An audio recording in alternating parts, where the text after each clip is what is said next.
வணக்கம் நண்பர்களே. இந்த வீடியோவில் நம்ம பார்க்க போகிறது பிச்சமூர்த்தி அவர்கள்.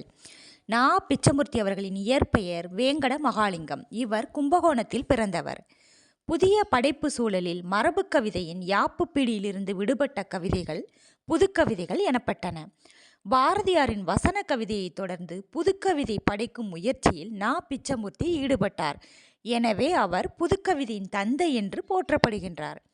புதுக்கவிதையை இலகு கவிதை, கட்டற்ற கவிதை, விலங்குகள் இல்லா கவிதை, கட்டுக்குள் அடங்கா கவிதை என்று பல்வேறு பெயர்களில் குறிப்பிடுகின்றனர். பிச்சமூர்த்தி தொடக்க காலத்தில் வழக்கறிஞராகவும் பின்னர் இந்து சமய அறநிலைய பாதுகாப்புத்துறை அலுவலராகவும் பணியாற்றினார். ஹனுமான், நவ இந்தியா ஆகிய இதழ்களின் துணை ஆசிரியராகவும் இருந்தார். இவர் புதுக்கவிதை, சிறுகதை, ஓரங்க நாடகங்கள், கட்டுரைகள் ஆகிய இலக்கிய வகைகளை படைத்தவர். இவரின் முதல் சிறுகதை சயின்ஸுக்கு பலி என்பதாகும். 1932 கலைமகள் இதழ் வழங்கிய பரிசை பெற்றார். பிஷூர், ரேவதி ஆகிய புனைப்பெயர்களில் படைப்புகளை எழுதினார்.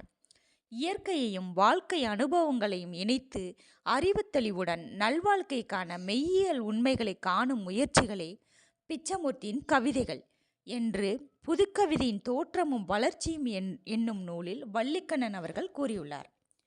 நண்பர்களே, வீடியோ பிடிச்சவங்க வீடியோவுக்கு லைக் பண்ணுங்கள், சப்ஸ்கிரைப் பண்ணுங்கள், உங்களோட ஃப்ரெண்ட்ஸுக்கு ஷேர் பண்ணுங்கள். மறக்காமல் வீடியோ பற்றின கமெண்ட்ஸ் போடுங்க. நன்றி, வணக்கம்.